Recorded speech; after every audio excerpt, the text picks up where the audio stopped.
On today's episode of Homeworthy, we're bringing you inside Alex Bass's 800 square foot New York City apartment. An avid lover of art and interior design, Alex has contrasted a golden color palette with an eclectic mix of vintage pieces to create a space that packs a punch. Enjoy! You're watching Homeworthy, where we believe every home has a story.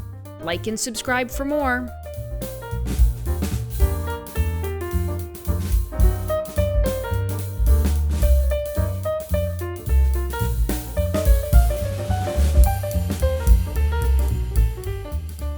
My name is Alex Bass, and today we are in my 800 square foot apartment in the West Village. The apartment is a one-bedroom apartment, and I've broken up the living room into sort of my own office space and various lounge spaces to make the best use of the small space in New York. I own and operate Salon 21, which I would say is an art advisory and interior design firm. I've been working with emerging artists for several years now and sort of fell into interior design by accident once friends of mine saw my space and asked for help consulting on their own spaces. And art and design are obviously inextricably linked. And yeah, sort of just fell into that naturally. So welcome to the entryway, and this entryway serves many purposes. It serves as my office space when I work from home, and it also really sets the tone for any visitor when they walk into the space. I think my original inspiration for sort of picking this golden, warmer color palette was these cherry floors, and in a lot of these older village apartments, you're going to find a lot of wood, and I think rather than fighting against it and trying to do cool modern tones, I have found that when you play into it, you achieve a better result. And I love warm tones anyway. So something that's super renter friendly here is this wallpaper that I got from Target. Everyone actually thinks it's painted because it has this nice iridescent effect, so you can't even really see the lines in it. So right when you walk in, I want to set the tone that this is going to be an artful space. And so some of my favorite artists are actually featured here. This piece is by an artist named Scott Young. I met him when I was studying in London. He was a student at Goldsmiths and was really focusing on honing this trompe-l'oeil technique where he really can effectively paint wood and marble and make it look super realistic. And I just love also the colors in this and how they complement the space. And then these two pieces here are watercolors by an artist, Andy Dinkin, and she has this fun, romantic, Parisian, very cartoonish style. And I love also mixing frames with raw edge canvases and playing off the colors of the wall and the work as well, and just as much contrast I think as you can have in creating a gallery wall. And we'll see more of my gallery wall in the rest of the living room is really key. So because I put my desk here, I didn't have room for a formal, entry table, but I wanted people to be able to come in and sit and take their shoes off and feel comfortable. And so playing off of sort of the mid-century modern pieces I have, this is a Lorinda Spear Ripple bench, which is actually foam, and I sourced it from a dealer in Chicago called Modern Love Vintage, and he reupholstered it for me in this beautiful ochre velvet, which again picks up on all of the warm tones you see here. And it's so fun. It's sophisticated but fun, and it's definitely a surprise for people when they come in, and the shape and the length really fit, and the depth of it fit this space perfectly.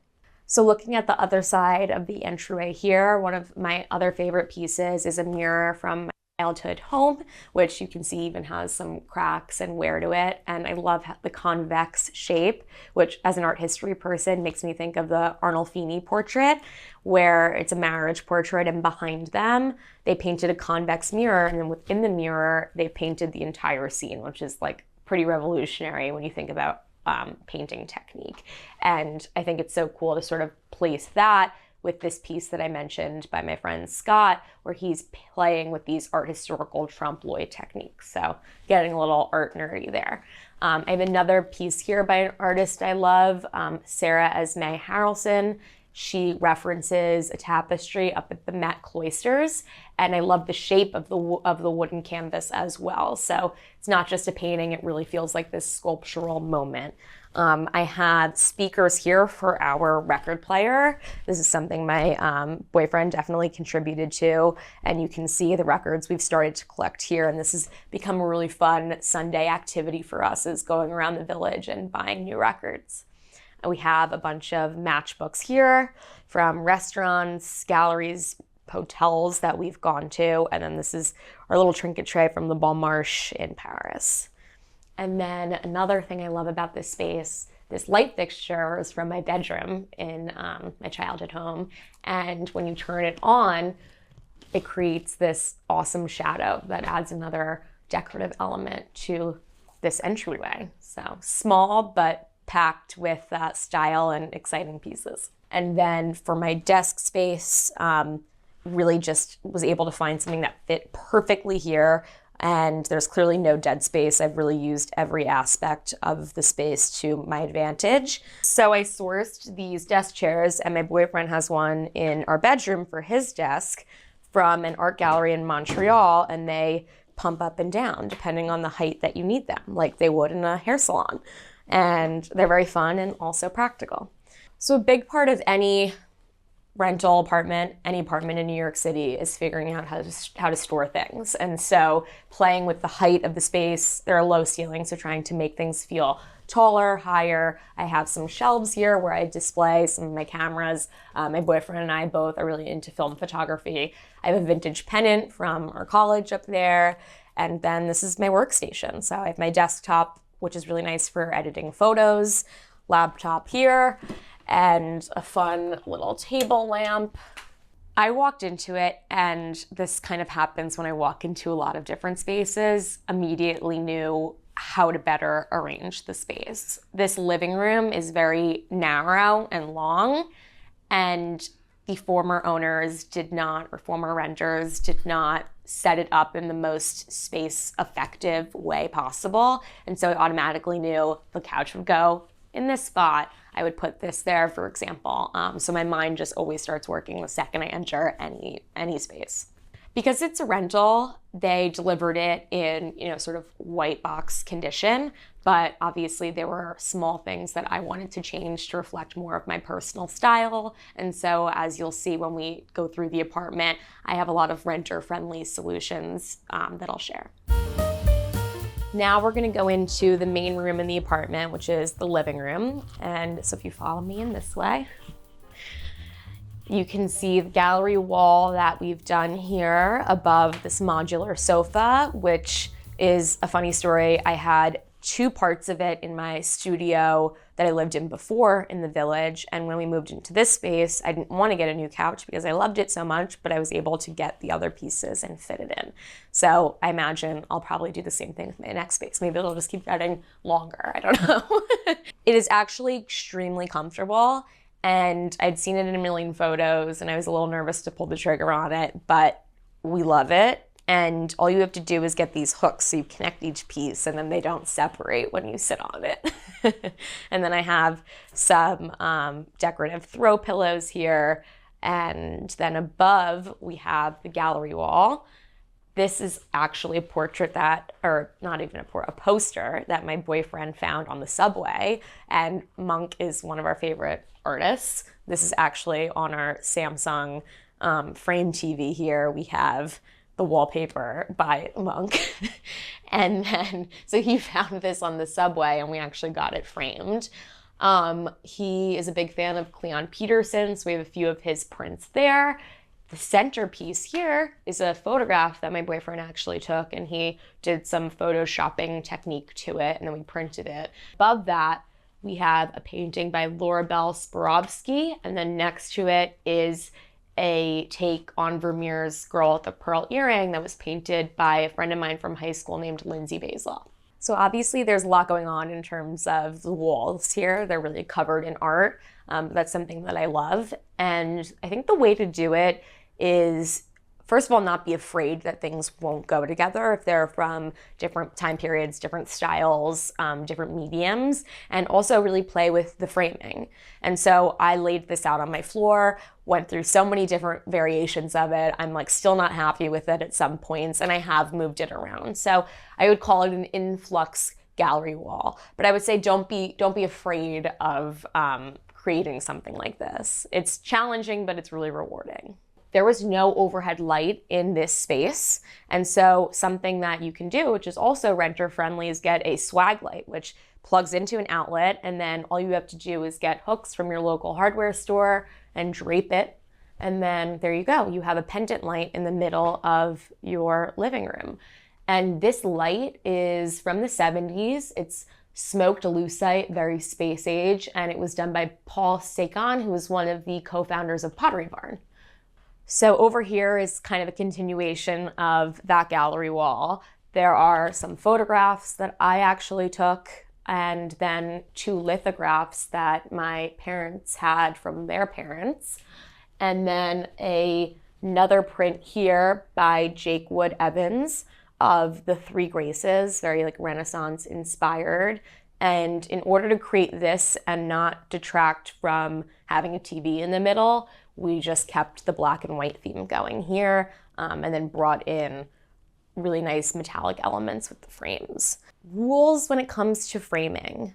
I think that if you're going to obviously create a gallery wall, you do have to think about it all together, but really whatever works with the piece, and if a frame just speaks to you, go for it. I think getting a mat is really important, but if you go to your local framer, they should definitely know how to help you. So these pieces, I love mixing like gold and silver, and some people are really scared of that.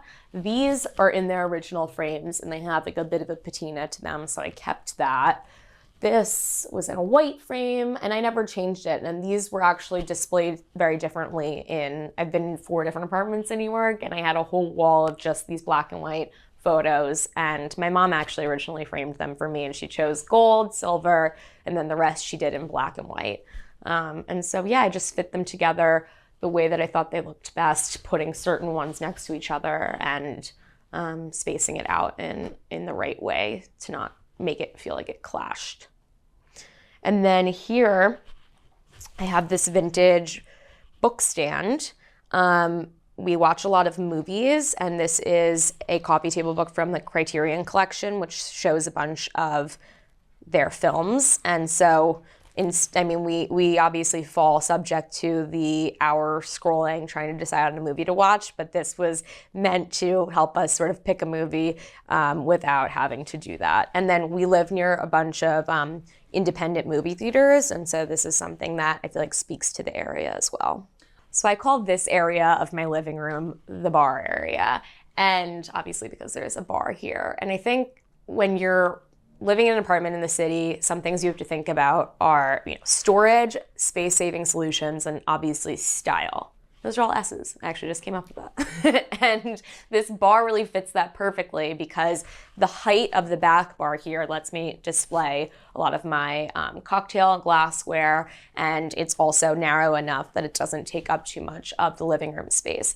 And the funny story about this is I purchased it from a seller on First Dibs who had sourced it from Miami in the 50s, I believe. This is really cool woodwork here, and then bamboo texture. And we happened to be up near where the seller was in Connecticut. And so we actually stopped by her home and met her, saw all the other pieces that she was collecting and selling, and then ended up being able to take it back in my car. And so it was really, really cool to be able to meet the person selling us the piece and hear the story about it, hear more about her and how she collects. And I also love that my boyfriend and I picked out this piece together. So it, fits the space really well. And then looking at some of the pieces on the bar, it's obvious it's also very precarious, so I have to be careful when I walk behind it.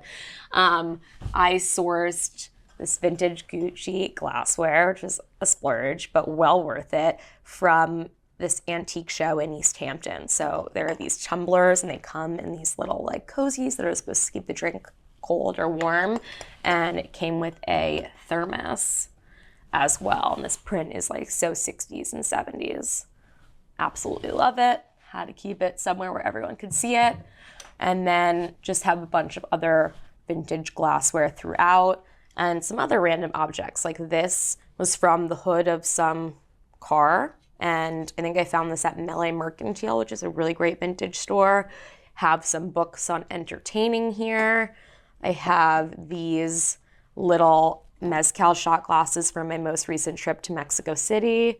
So again, just really mixing everything. And then of course the practical things like liquor to make drinks.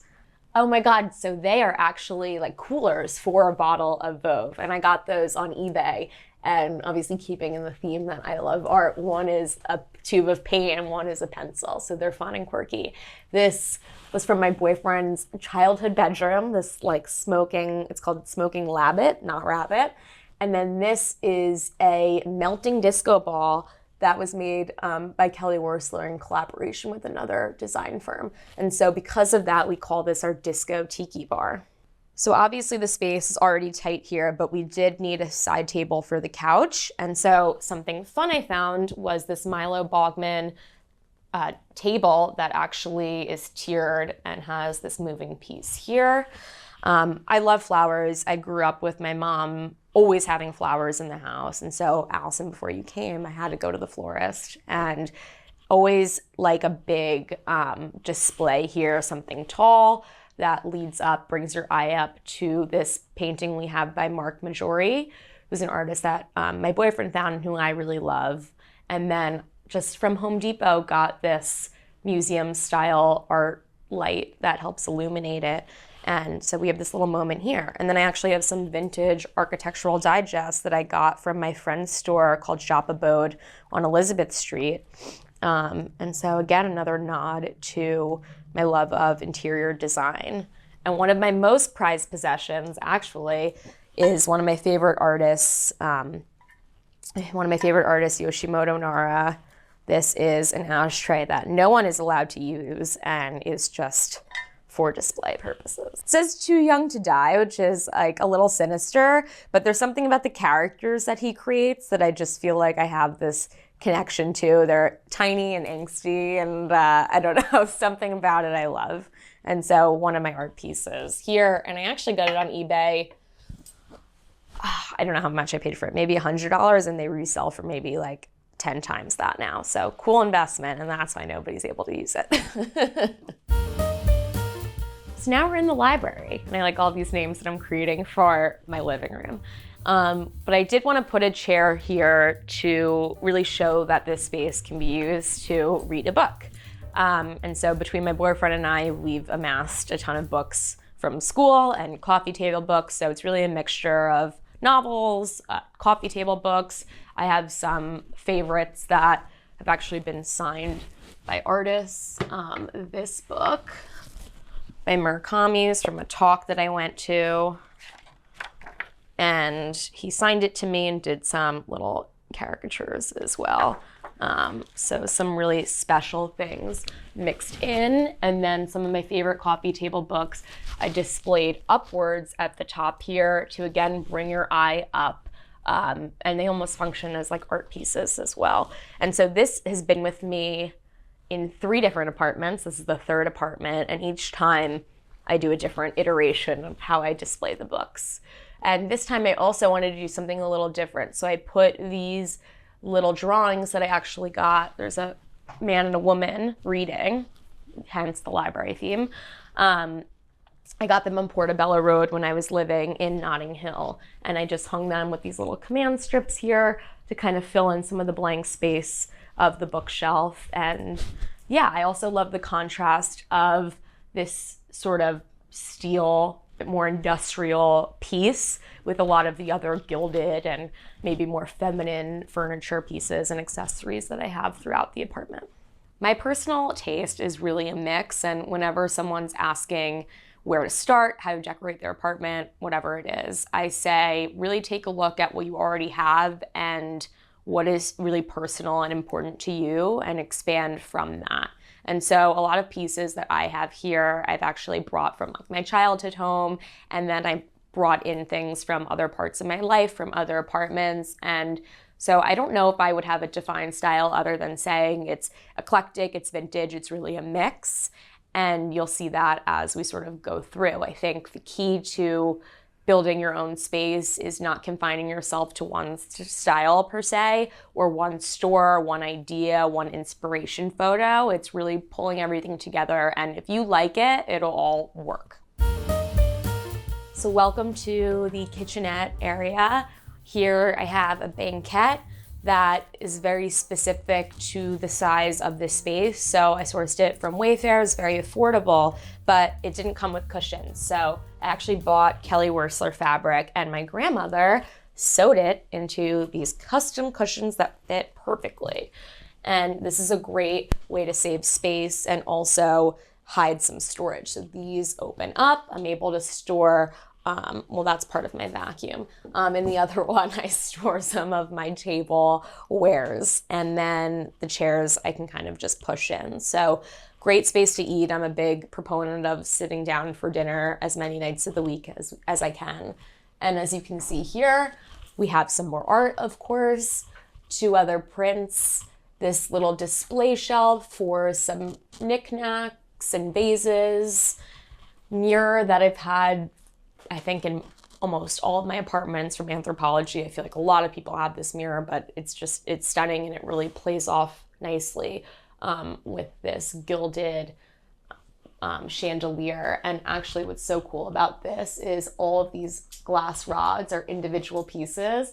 And so when setting it up, I had to put each one in individually, but I love how the light is able to bounce off of the glass, and it also mutes it, and I have it on a dimmer, so when we're eating dinner, I can make it a little bit more moody and light the candles. And something else that I love about my table here is this custom embroidered runner from this woman in France, and she does all of these different table linens. We have some grapes, a baguette, a wine glass, and I just think it's really fun and funky. And then I have a tulipier, I believe I said that correctly. And because it's spring, I decided to pull it out and get some tulips for you. And they haven't come to full bloom yet, but such a cool display piece. And again, I love putting flowers in my space. And I was so happy to find this on Etsy in this sort of Delftware style. So a nod to Amsterdam and spring with the tulips there. And then in this bowl over here, I have some fake fruit from John Darien, one of my favorite designers and stores, and that just sort of like lives there, and everyone, asks me, is it real? What is it? Elements from John Darien that are a bit of a mystery as to whether they're real or not. So he also does candles, and so I have a little cheese, little beer mug, champagne bottle, oil canister. They're all candles. And like I said, and like you've seen, I love collecting knickknacks. And so having another shelf was an opportunity for me to display more of my barware.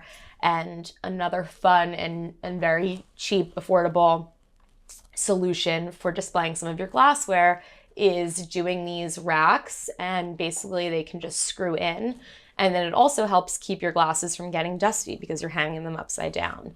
And so you can just very easily pull them out and then pour yourself a glass of wine. The top part had doors on it, and I believe this part did too. And so I knew I was going to have some more things to display, and therefore needed the space to do so, and was debating whether or not I wanted to make this a bookshelf or whatever. But obviously it works being in the kitchen to have more glassware here. And then we ended up painting this as well to make it look like it's almost a freestanding piece of furniture rather than a built-in. And I chose this grayish blue color that I've always loved. And yeah, it creates a cool effect here and breaks it up from all the white walls. So one of my favorite things that I've ever purchased is this burlwood drop-down desk that I actually used to use as a desk in my studio apartment. So this piece here comes down and now houses my printer. But now it's where I can keep my cookbooks, some wine bottles, and other miscellaneous things in the cabinet. And then coming into the kitchen here, It's a rental, but there was something that I didn't love about the dark wood cabinets, and so I did want to paint them white to make the space feel bigger because it's obviously quite small. And then we added on some brass hardware, and I did redo the backsplash with this brown and white tile, and then there's obviously these really pretty variations within the marble as well to sort of pick up on the countertops, which I was not going to invest in redoing at this stage. But it plays off of the floors. I didn't want to do something ultra modern, so it still keeps with the mid-century vibe, but it does make the kitchen feel a lot brighter and definitely more my style and personality. And something else kind of funky is because, you know, in New York, there's always a lack of storage. I had nowhere to hide my Swiffers and my brooms, and so I built this with a rod from Home Depot and a shower curtain, and you would never know. I have cleaning supplies back here.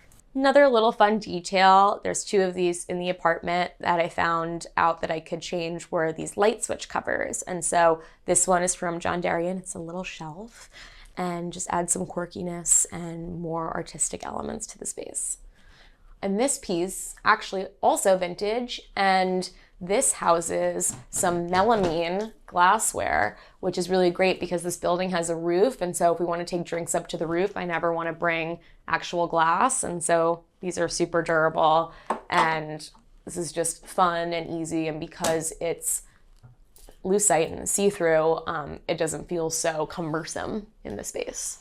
I'm definitely always collecting and I'm always looking, and this is definitely part of my own, you know, personal problem that I need to roll back. And that's also a great thing about being in the interior design business is if I see something I really like, I kind of place it with a client and then feel like I have some attachment to it.